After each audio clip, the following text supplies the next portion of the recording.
नमस्कार मंडळी, उन्हाळा सुरू झालेला आहे. प्रचंड प्रमाणात गरम व्हायला सुरुवात झालेली आहे. तर अशा वातावरणामध्ये आपली इम्युनिटी बूस्ट कमी व्हायला लागते, कारण गरमीमुळे फक्त थंडगार वस्तूच खायला आवडतात.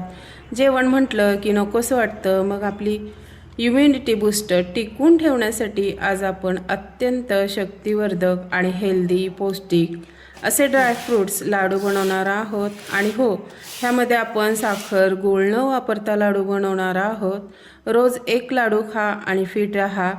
तर चला, जास्तीचा वेळ वाया न घालवता आपण आजच्या रेसिपीला सुरुवात करूयात. तर इथे आपण सुरुवातीला मखाणे भाजून घेणार आहोत. मखाणे इथे मी 100 ग्रॅम घेतलेले आहेत. मखाणे असतानाच थोडेसे नरम असतात, त्यामुळे लो गॅसवरती एक 5 मिनटं परतून घ्यायचं. ह्यामुळे छान कुरकुरीत होतात. मखाण्यामध्ये भरपूर प्रमाणात कॅल्शियम असतं. ब्लड प्रेशर लोकांसाठी खूप फायदेशीर हे मखाणे आहेत, कारण ह्यामध्ये सोडियम खूप कमी प्रमाणात असतं आणि मॅग्नेशियम भरपूर प्रमाणात असतं. ह्या दोन्हीही गोष्टी ब्लड प्रेशर कमी करण्यासाठी अत्यंत फायदेशीर ठरतात.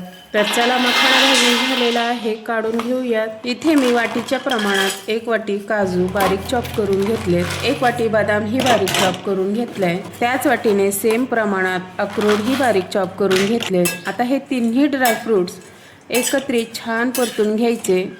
वरून थोडंसं तूप टाकून लो गॅसवरतीच परतून घ्यायचं. त्याच्यातील कच्चेपणा जाईपर्यंत परतून घ्यायचं. साधारणतः 2 ते 3 मिनटं लागतात. काजू, बदाम, अक्रोड ह्याचे काय काय बेनिफिट्स आहेत हे आपल्याला सगळ्यांनाच माहीत आहेत. सांगायची काही वेगळी गरज पडत नाही. तर चला, हेही ड्रायफ्रूट्स भाजून झालेले आहेत, काढून घेऊयात. तर चला, इथे मी अर्धी वाटी जवस घेतलेले आहेत, अर्धी वाटी तीळ घेतलेले आहेत आणि अर्धी वाटी खसखस घेतलेल्या आहेत. खसखस कमी जास्त करू शकता. इथे मी वाटीच्या प्रमाणे दाखवले. वजनी प्रमाण म्हणाल तर 50-50 ग्राम घेतलेले आहेत. हेही लो गॅसवरतीच खरपूस खमंग होईपर्यंत भाजून घ्यायचे. त्वचेच्या संबंधित कोणतेही आजार असतील, उच्च रक्तदाब असेल, केस गळती असेल, केसांमध्ये कोंडा होत असेल, केस लवकर पांढरे होत असतील, तर रोजच्या आहारामध्ये जवस घेण्यास सुरुवात करा. भरपूर बेनिफिट्स मिळतील. तिळामध्ये भरपूर प्रमाणात फायबर असतात, ज्यामुळे पाचनतंत्र आपले चांगले होतात आणि पोटांच्या विकारापासून आराम मिळतो. खसखसमध्ये मॅग्नेशियम आणि फॉस्फरस भरपूर मात्रामध्ये असतात, जे की आपल्या हाडांना बळकट करतात. तर चला, हेही आपले छान खरपूस खमंग भाजून झालेले आहेत, काढून घेऊयात. इथे मी आता टरबूजाच्या बिया घेतलेल्या आहेत, अर्धी वाटी. ह्या भोपळ्याच्या बियाही अर्धी वाटी घेतलेल्या आहेत. अर्धी वाटी सूर्यफुलाच्या बिया घेतलेल्या आहेत. हेही हलकेसे लो गॅसवरती खमंग होईपर्यंत तुपामध्ये भाजून घ्यायचे. ह्या बिया साध्या सुध्या नाही आहेत बरं का. ह्याही प्रचंड प्रमाणात आपल्या शरीराला बेनिफिट्स देणाऱ्या आहेत. वेगळं काही सांगायची गरज नाही. तर चला, ह्याही छान खरपूस भाजून झालेल्या आहेत, काढून घेऊयात. इथे मी 1 वाटी काळे मनुके घेतलेले आहेत आणि अर्धी वाटी मनुके घेतलेले आहेत. मनुक्याचंही प्रमाण कमी जास्त करू शकता. ह्यामध्येही थोडंसं तूप टाकून परतून घ्यायचं.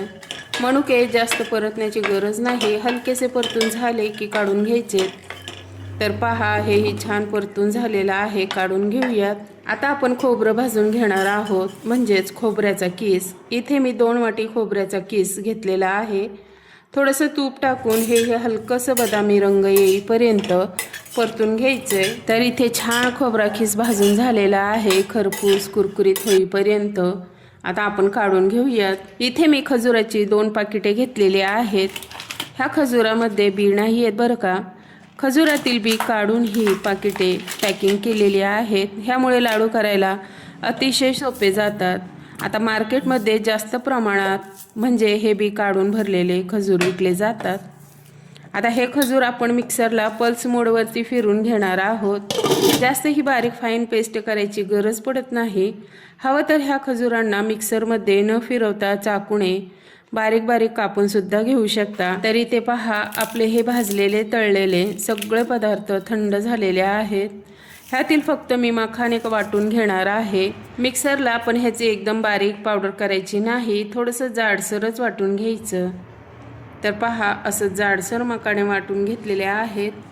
इकडे आपले खजूर ही बघू शकता मिक्सरला बारीक करून घेतलेले आहेत। आता ह्या खजुरांना आपण लो मीडियम गॅसवरतीच तुपामध्ये परतून घेणार आहोत। खजूर परतताना मात्र मोठ्या गॅसवरती परतू नका, नाहीतर खालून करपलं जातं, चिकट असतं, म्हणून कढईला चिकटू नये किंवा करपू नये म्हणून तूप टाकून परतून घ्यायचं। फारसं तूप वगैरे टाकायची गरज पडत नाही, पण आपल्या आवडीनुसार तूप कमी जास्त टाकू शकता। ह्या लाडवाला तूप जास्तीचं अजिबात लागत नाही। खजूर थोडेसे घट्ट झालेले असतात, म्हणून तूप टाकल्याने आणखीन सॉफ्ट होतात आणि तुपात परतल्याने त्याचा फ्लेवरसुद्धा खूप छान लागतो। तर पहा, छान खजुराचा सॉफ्ट गोळा बनवून तयार झालेला आहे। जास्त वेळ लागत नाही। जास्त क्वांटिटीमध्ये असेल तर वेळ थोडा जास्त लागतो, कमी क्वांटिटीमध्ये असेल तर फक्त 7 ते 8 मिनिटांमध्ये गोळा तयार होतो। हा खजुराचा गोळा थोडासा थंड करून घेऊयात। इथे आपले तोपर्यंत हे सगळं मिश्रण मी एकत्रित करून एका पाटीत काढून घेते, त्यामुळे लाडूचं मिश्रण आपल्याला एकत्रित मिक्स छान करता येईल। वरून हे खजुराचा गोळा सुद्धा टाकून घेऊया। हलकासा थंड झालेला आहे। आता हे सगळं मिश्रण मिक्स करून घेऊयात। तर पहा, मस्त असं दोन्ही हाताने हे सगळं मिश्रण छानपैकी एकत्रित करून घेतले। आता हे सगळं मिश्रण लाडू बांधण्यासाठी तयार झालेलं आहे। काही अवघड नाही, अगदी सहज कुणीही बनवू शकेल, इतकी ही सोपी लाडूची पद्धत आहे लाडू बांधण्याची। बिघडण्याचा तर चान्सच नाही, त्यामुळे लाडू करताना नो टेन्शन, बिनधास्त टेन्शन फ्री लाडू बनवा। अगदी सहज लाडू बांधले जातात, फक्त मिक्स मात्र छान एकत्रित करून घ्यायचं। हे लाडू करायला जितके सोपे आहे त्याचे आपल्या शरीराला मिळणारे बेनिफिट सुद्धा प्रचंड प्रमाणात आहेत। दररोज सकाळी नाश्त्याच्या अगोदर तुम्ही हा लाडू रोज एक खा। दिवसभर एनर्जी राहील, थकवा येणार नाही, काम करण्यास उत्साह वाढतो आणि बरेच भरपूर असे ह्याचे बेनिफिट्स आहेत। तर पहा, लाडू किती छान बांधले गेलेले आहेत। तुम्ही अशा पद्धतीने एक वेळेस नक्की ट्राय करून पहा। व्हिडिओ आवडल्यास मात्र लाईक करा, शेअर करा, कमेंट करा। चॅनल अजून सबस्क्राईब केलं नसेल तर करून घ्या। भेटूया अशाच नवनवीन व्हिडिओमध्ये। तोपर्यंत धन्यवाद।